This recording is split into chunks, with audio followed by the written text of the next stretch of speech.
Well, hello, good afternoon, and welcome to this webinar, A Value Model for Responsible Business, which is being organized by the IRC, the IAFOR Research Center at the Osaka School of International Public Policy, Japan, and in association with the Value Research Center, newly launched at Doshisha, and also with the ESG-IREC Center, also at Osaka University. And these three centers are working collaboratively on innovation and value. And we're very, very happy to be joining you to be launching this, which is a new white paper, the Value Research Center, a value model for responsible business. And we're going to be chatting with the author of this report, or the principal author of this report, Professor Philip Sugai of Doshisha University. Philip, can you hear me and see me? Hi, Joe. I can see you perfectly. Wonderful. Yes, I can also see you perfectly. Excellent. Okay, so I'm going to do a short introduction to you, and then we're going to talk about first of all, the Value Research Center, newly launched, and then we're going to move on to the white paper in this particular webinar. Does that sound good to you? Perfect. Okay, so my name's Joseph Haldane. I'm the chairman and CEO of the International Academic Forum, IAFOR, and I'm also very, very happy to be a visiting or guest researcher with the Value Center at Doshisha University, and I'm also a visiting professor at the Doshisha Business School. And I'm very, very happy and honored to be both a collaborator and friend of Philip, and I think his work is excellent. So without further ado, I'm going to get in and give a bit of an introduction or a bio to Professor Philip Sugai. He's a professor of marketing within Doshisha University's Graduate School of Business, where he currently teaches marketing, e-marketing, marketing research, and sustainable and responsible marketing. Dr. Sagai also served as visiting professor for Stanford University from 2015-2017, where he taught innovation in Japan at Stanford's overseas campus in Kyoto. Prior to joining Doshisha University's faculty, Dr. Sugai also taught at the International University of Japan in Niigata, where he was both dean and associate dean for a period of 6 years in administration there. And he seemed to have survived it rather well. And he's also the author of 2 books, The Value Plan and The 6 Immutable Laws of Business, John Wiley and Sons, and has also published case studies with the Ivy Business School and some really interesting case studies, notably on KitKat and Walt Disney Internet Group. He holds his doctorate from Waseda University and an MBA in Marketing and Operations Management from NYU's Stern School of Business, and has previously worked in the private sector as a marketing executive at American Express, Muse Inc. and Lightning Cast. He currently serves as a marketing advisor and marketing strategy consultant, both in Japan and globally, and he is certainly my go-to person whenever I want to talk about marketing and or the concept of value. And that's what we're going to be talking about today in this webinar. So down to the meat. Did I do okay in introducing you, Philip? Did I leave out anything? It was thoroughly embarrassing. Thoroughly embarrassing. Okay, well, very good then. I'll take that as good. I think you got everything then. Very good. Okay, so I think we're going to get started with talking about this Value Research Center that you've established at Doshisha University. And I suppose the 2 questions that come up there are, what is it and why was it established? Okay, thanks. So thanks for the great introduction, Joe. And as you've outlined sort of in my background, so I started out after I left IUJ in Niigata and came to Doshisha. I started to have time to write a book that I'd always been teaching about but had never written. And it was published a couple of years ago now through Routledge, called Building Value Through Marketing. And as I'm teaching, students are excellent here as well as they were in Niigata, and they kept asking me, okay, professor, you talk about value, you talk about all these stakeholders, but how do you actually measure it?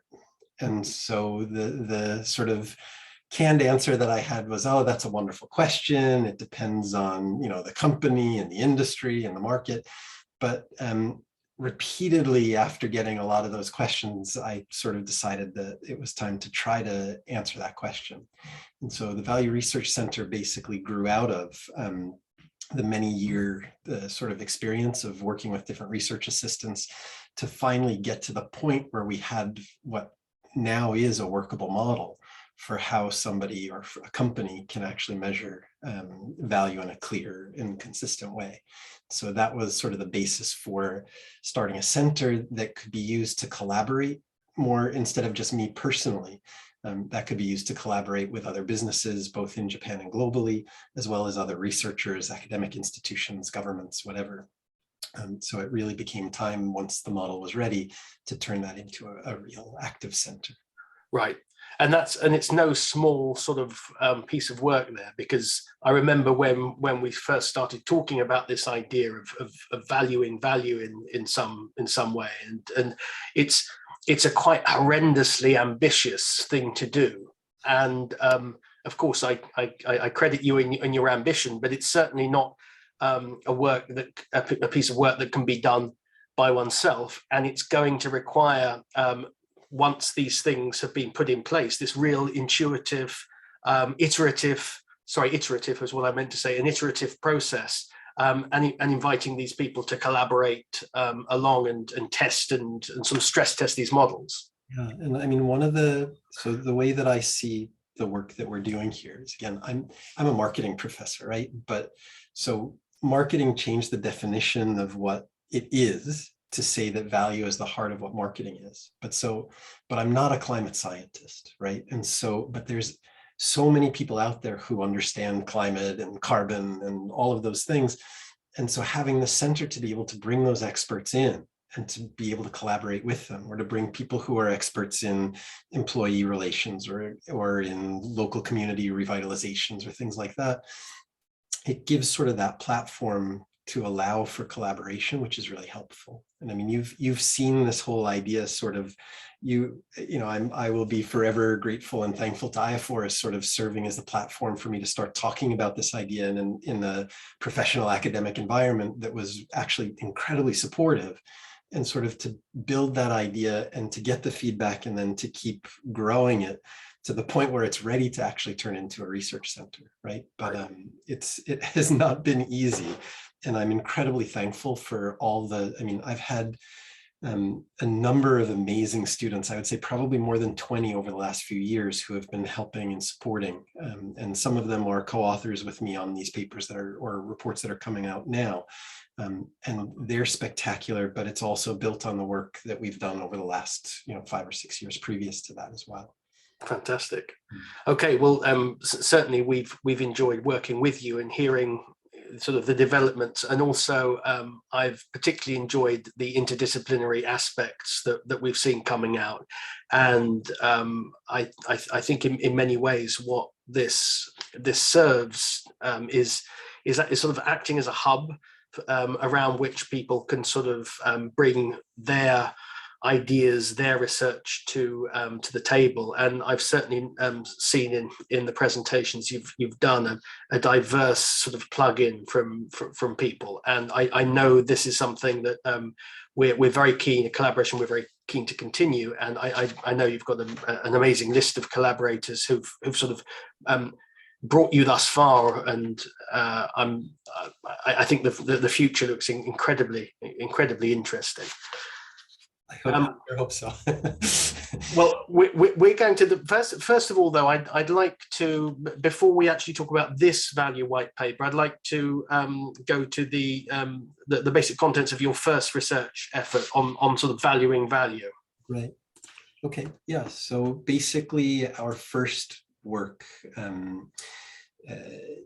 we had decided that in order to make sense of value, we had to collect lots of different impact measurements from some of the world's top ESG and sustainability reporting frameworks. And so at that point, we didn't have any model to go on, right? So there's all this talk out there about ESG, about sustainability, but there's no sense to all of the discussion, right? Everybody has their own silos, maybe. silo, and basically they stick to that silo and they have their own language and they have all of those things, but there's no sort of interoperable umbrella over all of that to actually make sense to a marketing professor trying to teach to, you know, world-class students about really how you measure value across those different stakeholder groups. So my first team, research team that helped me, I had Paul and Sein from Thailand, and their work together with me was focused on trying to take, we had almost 360 different impact measurements.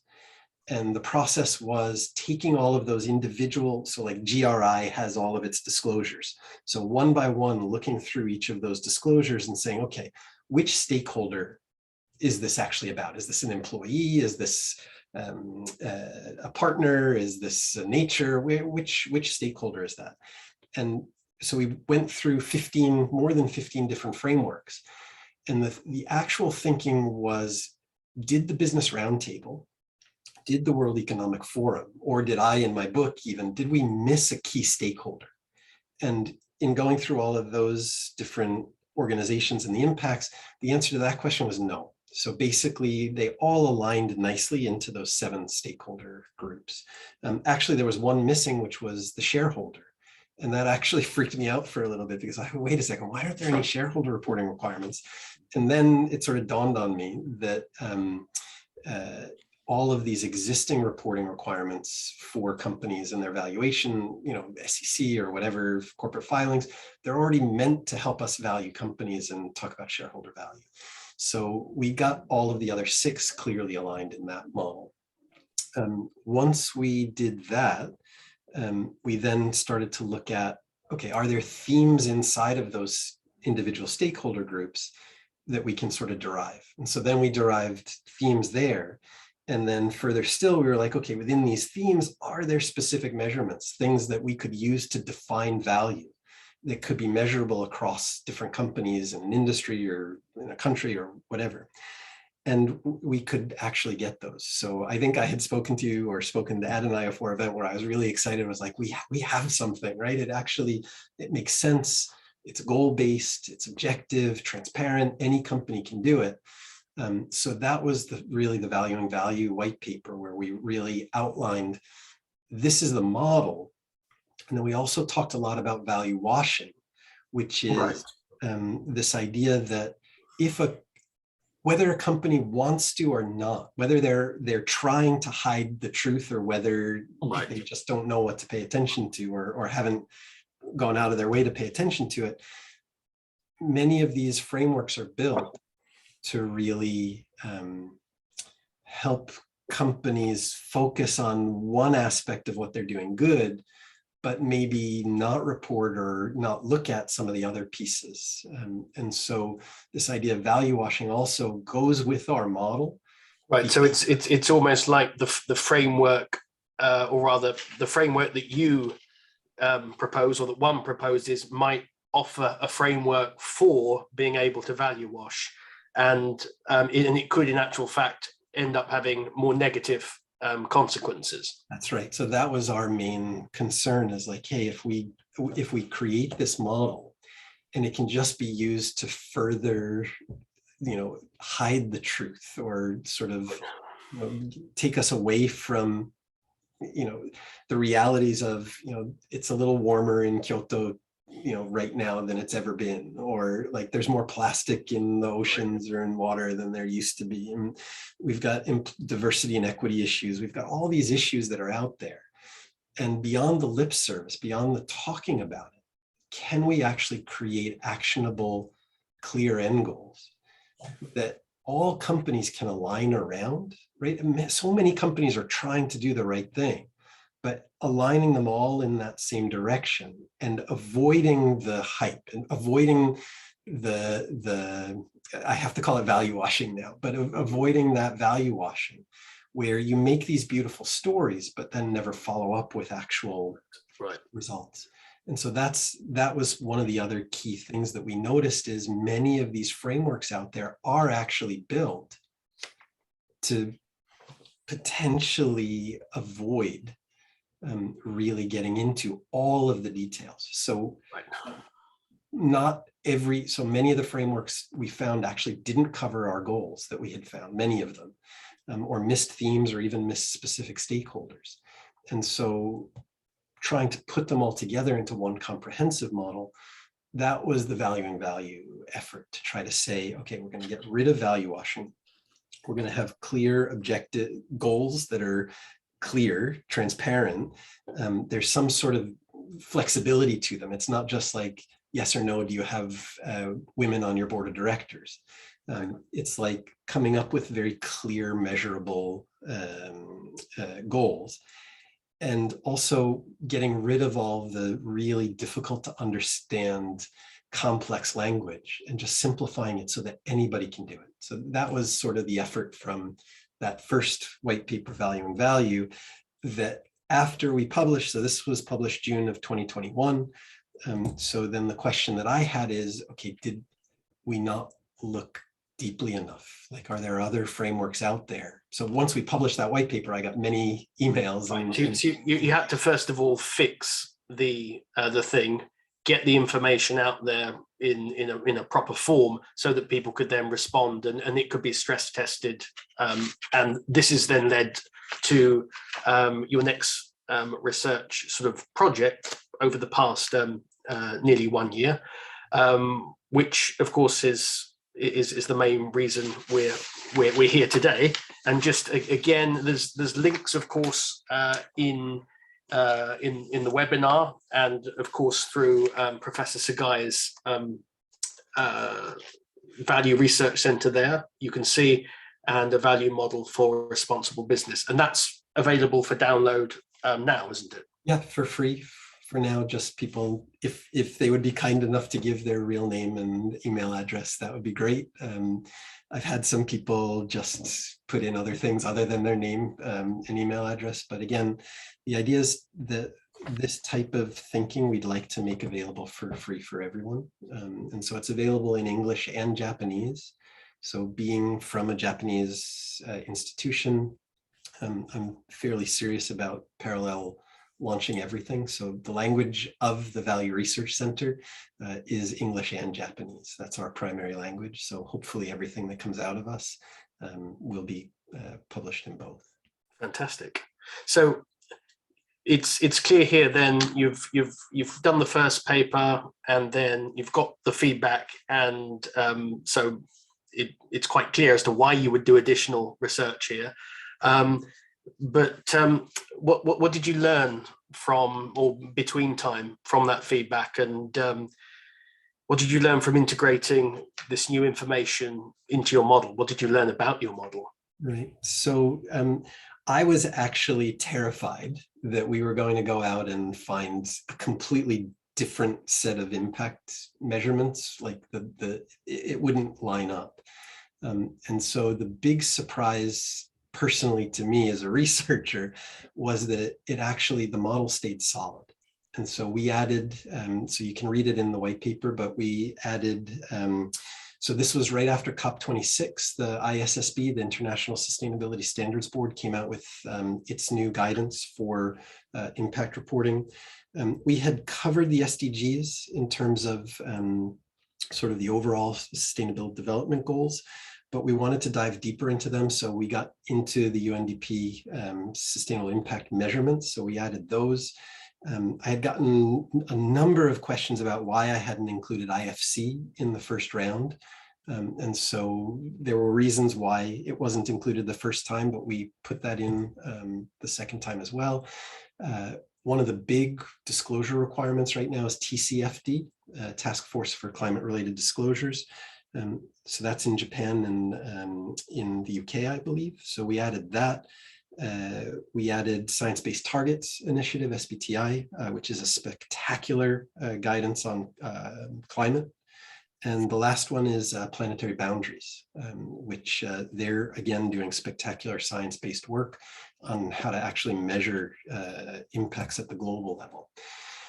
So we collected, it was basically doubling the impact measurements that we had in our model. And so my fear was we're just going to come up with something completely different. the exciting thing was the model itself stayed solid. So 7 stakeholders, 27 themes. And we started in valuing value with 80 goals. Because of the new ISSB announcements or guidance on palm oil, we ended up adding our 81st goal related to palm oil, which fit into our theme of biodiversity. So the only major change to our model was 1 extra goal, even by doubling it. So that actually helped me to feel much more confident that the model we have is actually solid. And now we're up to more than 23 frameworks. And I just had a meeting with one of my main research assistants, and we're now up to 715 different impact measures. So we've been adding some related to plastic because United Nations just came out with a new treaty announcement related to plastic. So the idea is that, again, this is our second white paper. The learnings were the model is solid. It works across these 23 different frameworks. And we're now fairly confident. And so one of the pieces of the report that you'll see also towards the end are some feedback, pages for feedback on the actual models. So we're now grading TCFD and showing like what percentage of the overall 81 goal model, 27 theme that they actually cover. This is where I just lost my train of thought, but basically where each one of these ISSB or whatever, how they actually work related to our overall sort of umbrella model. Right. So that all that's been done, and it's essentially is you've managed to put this huge body of work together, and then stress test it in the first paper, the first white paper, then incorporate into the second white paper, sort of stress testing as you go. And now we're at this point where it's the white paper is being released. It's its launch, and I suppose you're going to want people to read this first of all, and then you're going to perhaps get a bit of feedback, I imagine, on this. And one would hope that again you're going to see quite a lot of people sort of being attracted to this model, looking to work with this model, and looking to see how it might be implementable. And so that brings me, I suppose, to my next question: is how do we dock with the research centre? How do individuals, companies, governments work with you and this model? Is this something that we can, I don't know, use now? Or yeah, let me, if it's okay, I'm going to try to just show you what we have right now. So this is being recorded. So anyway, well, I won't go into all the details here, but so this is the back end. And so we're working with a couple of companies right now, actually through the back end of this model. So the thing that we have is, so I said we have each of these 7 stakeholders that, again, have come out of the data. So for example, hot topic is obviously nature, so we can dive into nature. So if you're creating value for nature, so the things we would work with a company on would be, okay, we need to be thinking about these 6 specific themes, right? And we would actually go through each of these. So in nature, it was those 6 themes. For society, it's these 4. For your firm itself, we have these 3. For customers, we have these 3. So basically just walking through and making sure that they're focused on these. And then for within here, so I think waste and pollution is probably the easiest one to show. So basically inside of here, we've got policies. So each one of these 81 goals requires a company to have a policy. So on the business side, we would go through and work with them to come up with clear, forward-looking strategic guides for their organization on policies related not only to carbon. So carbon is obviously in the news and it's critically important, but we also have non-greenhouse gas emissions, plastic pollution, waste reclamation beyond plastic and air related things, plus sound and light disturbances. So this can be a test for value washing, right? So when a company comes out and announces, we're going zero carbon net zero by 2035, that's nice, but we can't forget about the non-greenhouse gas emissions, the plastic and the waste reclamation and the sound and light disturbances. Nor can we forget about any of these related to society or customers or partners or whatever, right? So, and then in terms of, once we get there, in terms of policy, so we would go through those 81 policy statements, and then we would get into basically the goals. And so the next step would be working with us to actually align the data that your company is actually collecting and reporting on, and making sure that you've got the data to actually benchmark your efforts to see what your company is doing in order to improve. And then obviously from the company side of things, then the job becomes like a Kaizen process, right? A constant improvement process. And again, there's 81 goals. I think becoming 100% or higher across all 81 goals is probably a really lofty ideal for any business. But then from a government side, governments can actually look at these and actually think about policy related to how we want to, improve, like how we want companies to actually be aligning with us to improve, the social fabric that, we're all enmeshed inside. So that's the actual goal. And we're starting to work with companies along those lines. We're also looking for people to train. So we'd like to actually certify people as trainers in this model. And it's been a lot of work just getting this to this point with the white paper and the database, but the next stage is now building the training materials. So as an educational institution, we can start holding workshops and seminars to get people certified in this process, so they can help companies or organizations or whatever to also align their efforts around, improving around these 81 goals.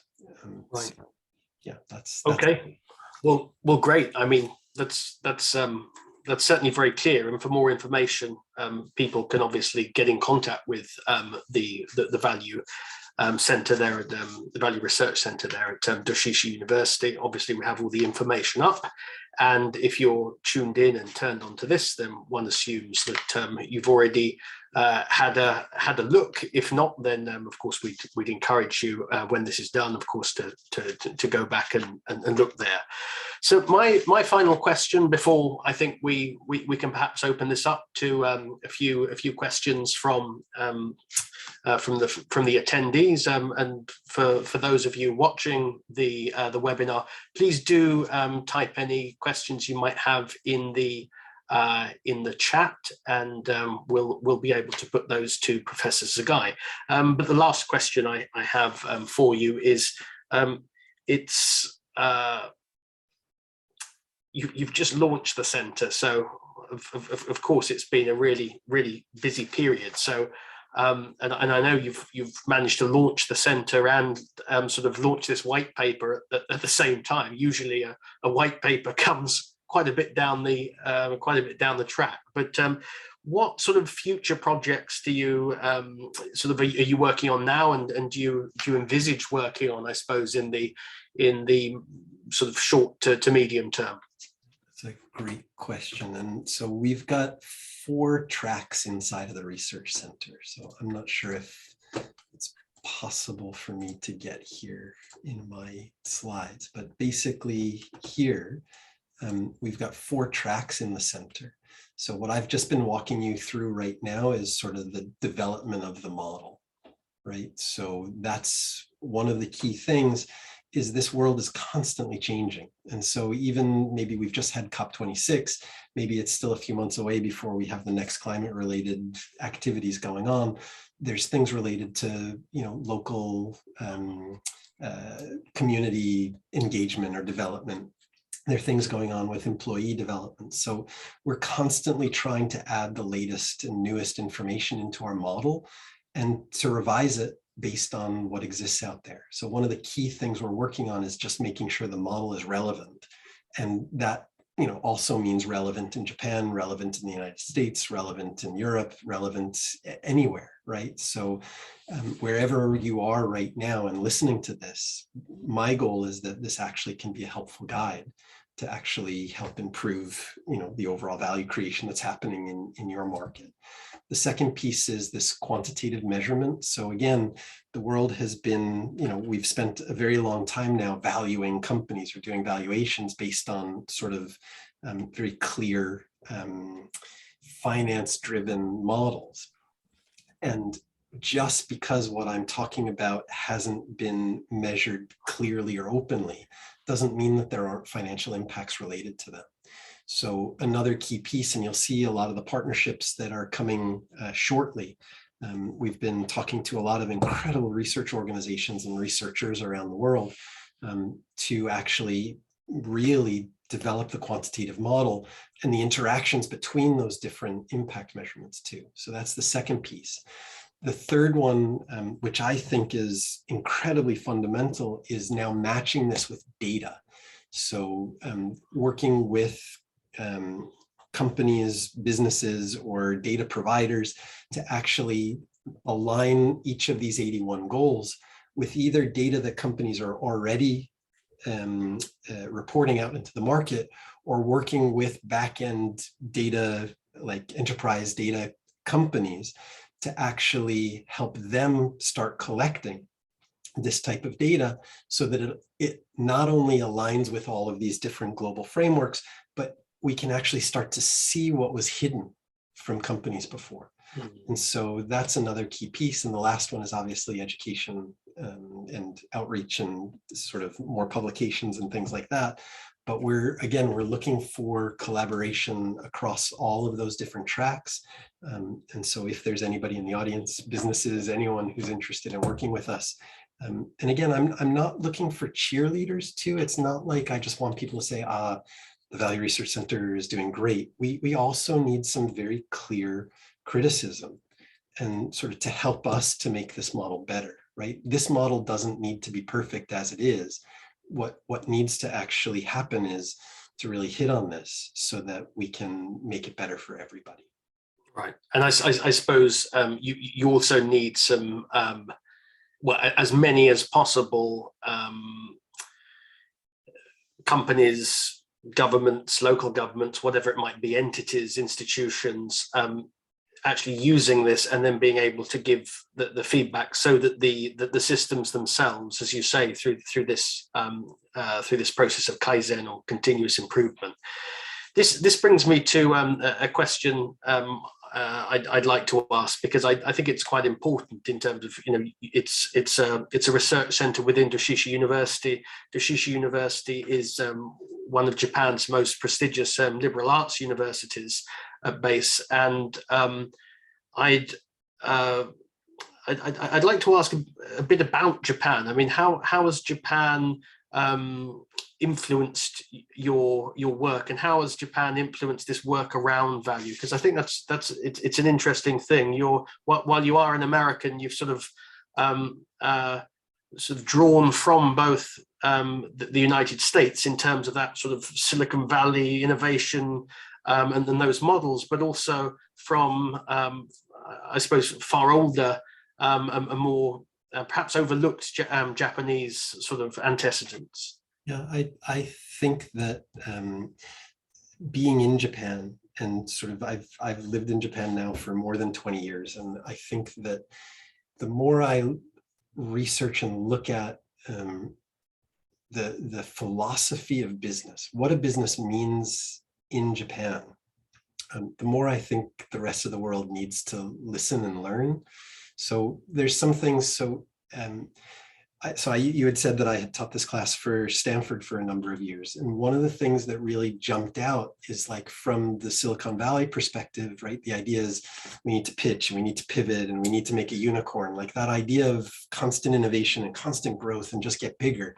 But then if you look at Japan, 56% of the world's companies that are 200 years old or older are from here, are from Japan. And so that's sustainability in a completely different way. But if you think about it, if you've got your business going over multiple generations, you need to be innovating all the time, right? So if it's not the process or the product that you're making, it's how you're innovating the way that you work with people or your role in society or whatever it is. And so that introduced me to this thinking of Sampo Yoshi that I know I hear a lot now, right? So it wasn't so popular a few years back, but this idea of the Sampo Yoshi is a business has 3 requirements. It has to be good. When a business works, it has to be good for the buyer, good for the seller, and good for society. And actually the thinking of that is based on even earlier thinking from a gentleman named Ishida Baigan, who was arguing that, there's a good way of doing business, because in the social hierarchy and, during the samurai, time of the samurai, merchants were actually the lowest class, right? And so there was a lot of push to justify, like, hey, we're making profits, but there's a good amount of profit and there's sort of a not good amount. And if we're making a good amount, then maybe business can be a force of good in society. And so that was the Omi merchants and them doing a lot of work in community development and employee development and all of these other things that now today, the West has caught on to. But I think that, this many companies 200 years old or older can really teach the world a lot of interesting things. And so that I'm calling this 7 stakeholder model, like not Sampo Yoshi, it's Nanaho Yoshi, so 7 directions of good. But so we're evolving the idea of Sampo Yoshi, but it's based on a purely Japanese way of thinking. And all of these models that are out there too, so these frameworks, GRI and ESG-IREC or SASB or whatever, there aren't Japanese translations of these. And so there's no Japanese contribution into that global discussion or process. And so we're hoping that actually this could be a way that we can bring this philosophy of business from Japan into the global sort of discussion. Okay. Great. And now we're going to open it to questions. And I see we already have a number of questions lined up there. And I'm just going to take these through. There's now 4. The first one is Estefania Sangama, who says, thank you for the clear explanation, Professor. It seems flexible across industries and countries. Is it SME friendly? And how many resources are necessary to apply this model successfully? So that's a very good question. It's an excellent question. Thank you for asking. And yes, so the driver of business and economies globally is small businesses. And so again, a lot of the discussions around sustainability and ESG, you'll notice that that's reserved for big companies, right? That can hire big consulting firms and all of that. But if, in your market, if 80% or more of the businesses are small and medium enterprises, we're missing that collective power to actually achieve these goals, right? So we're going to be making this model. We've already published it openly and freely. And the idea is that we're trying to make tools available for SMEs so that even if you're a micro entrepreneur focused on one, segment or market or product, you still know what you need to be thinking about in order to create value across those 7 stakeholders. So the answer is absolutely yes. And for me, it's a fundamental part of how we've developed this model in the first place. This sustainability, ESG, thinking about creating value must not be something just for multinational corporations or big companies. It needs to be something that everybody aligns with. So that we can actually achieve those goals. We can actually make the positive changes that we need so that our children or our children's children aren't living, in just, a terrible future that we could have avoided for them. I'm going to ask, there's a few more questions. I'm going to ask this one slightly out of order here, Kustini Lim Vavde, because it relates very much to the previous question, but here it is the value model applicable to startups? You've already sort of addressed the small businesses, but I think the startups is particularly interesting. Says, I'm asking this because startups are usually still struggling in the beginning. so they may not have extra resources to give more efforts to increase value for the planet? I think it's an interesting question. Yeah, thank you for the question, Kustini. So basically, strangely enough, Monday night, I'm actually on a panel of judges for a Kyoto startup pitch competition. And startups are very near and dear to my heart. But the issue with a startup, obviously, is they need to prove their viability and they need to actually grow into a business. But I think it's the mindset here, Kustini, that's really important, in that if you're starting up a business, knowing that you're creating more plastic waste in the world, or knowing that you're actually undermining the local community, or knowing that you're doing something that maybe you shouldn't be doing, I think today that's maybe a recipe for trouble. And so again, we're not looking at this as a cost. We're looking at this as, when you're starting up your business, are you thinking about the impact that you're having on your partners? And let's talk about those. And here are some areas that you can be focused on. How about your employees? If it's just yourself even, right? Here are the things that you need to be thinking about as you scale your business. Same with nature, same with, every other stakeholder there. So again, the answer is absolutely yes. And the idea is to shift the mindset, right? So, and I talk about it in the white paper and many of the things. We just did this press release. I think the first line is like shifting from a profit focus to a value focus. So if you're doing your startup just to make money and just to make that unicorn, that's great. There's plenty of models out there already to support you. But if you're doing your startup to actually make an impact, a real positive value-based impact, then we need a model to guide those efforts. And we're hoping that this model that we've created can actually serve as that kind of guide. Okay, so that's a great question. I think it's really interesting as well that perhaps the startup is closer in many ways to the customer, and there's of course a lot of mess in the sort of beginning. But I think what you've said there essentially is, if you can be guided by the do the right thing long before you've got to any of these later stages where you've got all sorts of things to deal with. I think in many regards you're sort of looking at cleaning up or helping people to clean up existing operations. But this dovetails really nicely with Sean Lyons here, who has a question, and it's logically the delivery of sustainable stakeholder value over the long term requires a healthy balance between the focus on value creation and the focus on value preservation. Does this model address both value creation and value preservation? And another really, really brilliant question. So the great question. let me just show this because this may help. So based on each one of these 81 goals, so this is just looking at the 27 themes across each stakeholder.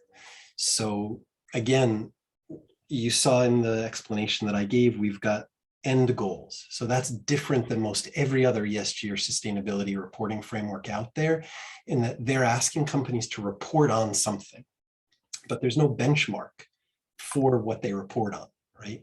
So the model that we have is goal-based. So we can help come up with that 100% goal level, right?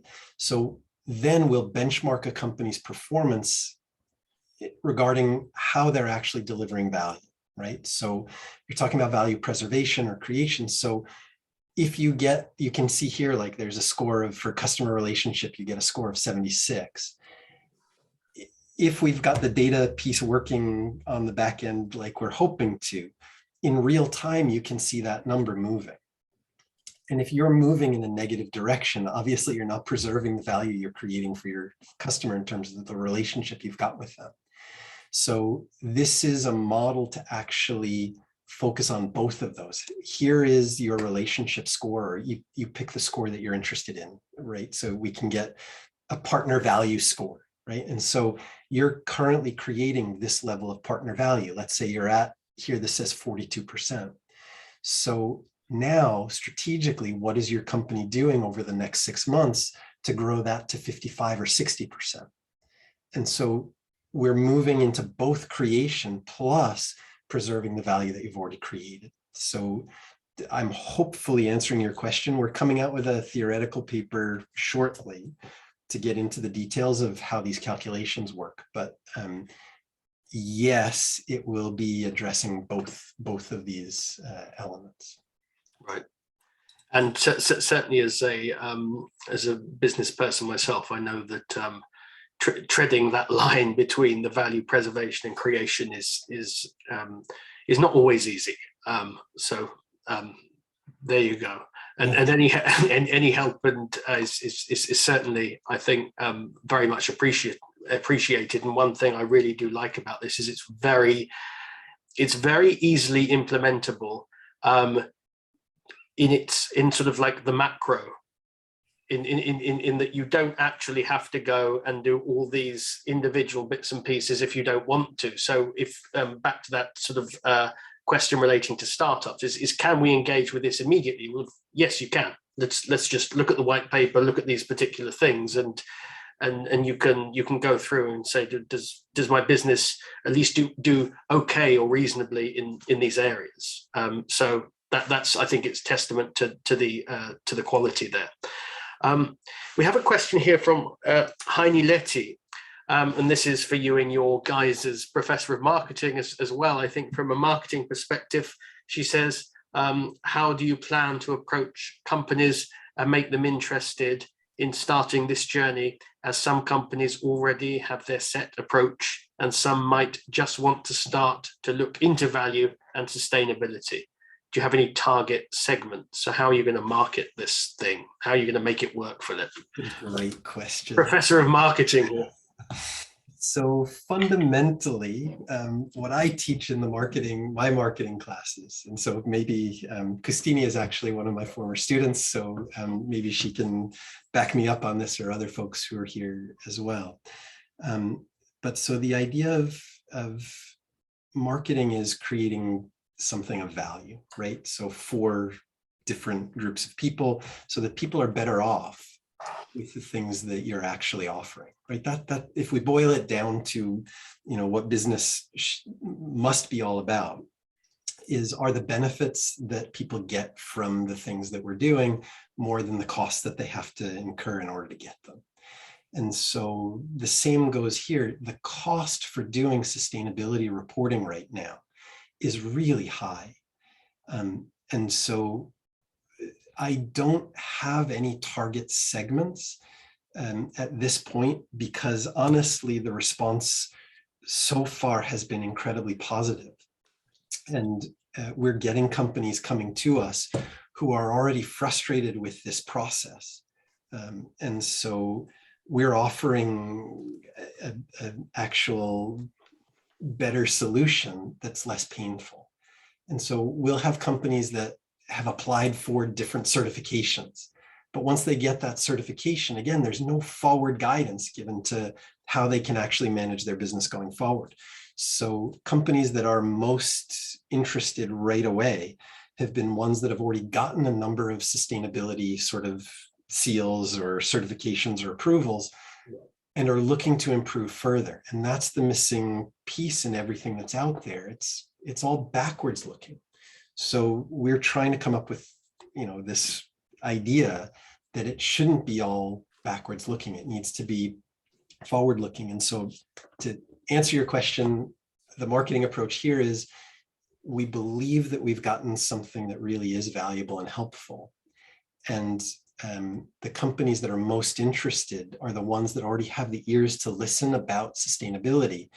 And when I start talking, or some of my colleagues start talking with them, the conversation actually goes really quickly, because everybody already understands the limitations of the existing models out there. So I don't have a marketing strategy in place to say, okay, tomorrow we need to go after this target, because it just seems that the discussion is flying right now in a positive direction. And it's more a matter of focusing in on those companies that are really most interested in committing the resources and energy to actually go through this model and not value wash about it, not just say, hey, we're partnering with the Value Research Center and look at, we've got their logo on our website. Right. So you certainly have the contextual like headwind. So sorry, is that right? Tailwind. There we go. So years of headwinds now, and now hopefully tailwinds. I hope. Okay, well we've got another fantastic question here, and by Estefania Sangama, and this addresses so we've pre-startup almost, is it possible to apply this model from the design and ideation stage of companies instead of measuring the operation of an established company who already has a baseline as a reference? So from the beginning, putting these in place and structuring an entity around these. Yeah, and that's where we hope to be. So everybody, I went to business school in the 1990s. I was taught Milton Friedman and the 4 Ps of marketing. I was taught, the purpose of a business. You're a socialist if you think that the purpose of a business is anything other than shareholder value and optimizing shareholder value and profits. And many of the companies, in fact, all of the public companies, their boards of directors have a legal requirement to optimize shareholder value. And so working with companies at the beginning, so that's, to me, what's so exciting about the B Lab movement. There's obviously other issues related to B Lab, but the thing that's most exciting about B Lab and B Corps is that from the beginning, they're structured as social benefit corporations, basically. And so the idea that this sort of more holistic model and more transparent model, if that's used as the foundation to design and launch a business, that's the future I'm hoping that we can get to. And so, yes, absolutely. And again, that's why, on Monday, I'm a judge at a startup competition too, that to get this language into the heart of startup culture and to get value being at the heart of what it is we're thinking about, for me, that's fundamental. I think we've seen the ending, we're living in the results of the Milton Friedman profit-only shareholder-focused view of the world. And I think if we have any hope to, really improve things, that fundamental philosophy needs to shift to this value focus. And so to strongly, Estefania, yes, absolutely. And that'll be a benchmark or a signal for me that the stuff that we're doing actually is working. Well, as we sort of bring this to a close, and I think I may have made what I hope's a Freudian slip when I was saying the headwinds, because in terms of a global sort of geopolitical context, there are some real sort of problems at the moment, notably around companies as relate to sort of the unfolding situation in the Ukraine, and a huge number of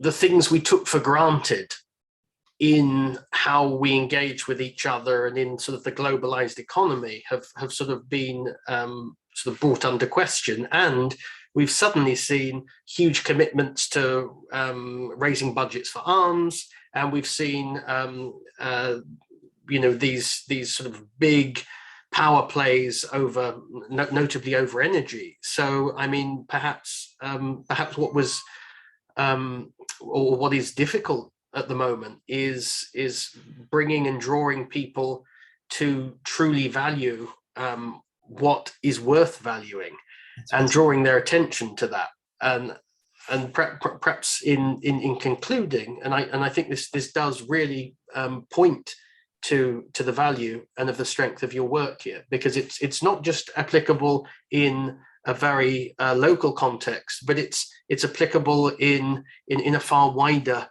context, and in line with the SDGs and through to those outlined in the COP21, to be able to see that it's not an either or. Right. Yeah. And so, I mean, it really is, I think, a philosophical choice that, the realities of what's going on in the world right now are really making clear that we need to think about that philosophical choice we're making. And I mean, a value focus is not a zero-sum game, right? So it's not about cutting things up so that I can own the most of them. It's really, and again, this comes from Japan. So this is, Kano Jigoro, so the founder of judo, but he was also the president of what is now Tsukuba University.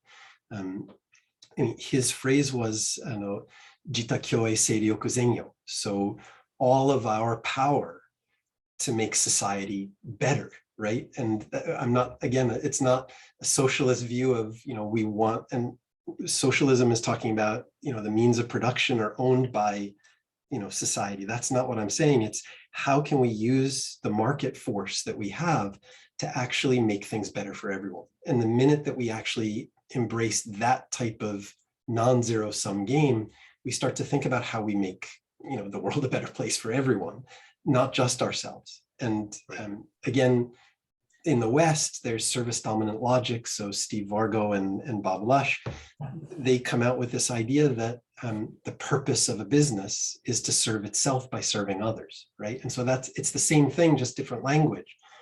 But again, that's a fundamentally different mindset than I want to make as much money at everybody else's expense so that I can have my super yacht and go out, travel to space and all of those things. Right. We have to just choose. And again, it's not my place to say which one of those is right. My place is just to say that at least there's a choice, and we all are probably getting to the point where we're going to have to make that decision. Right.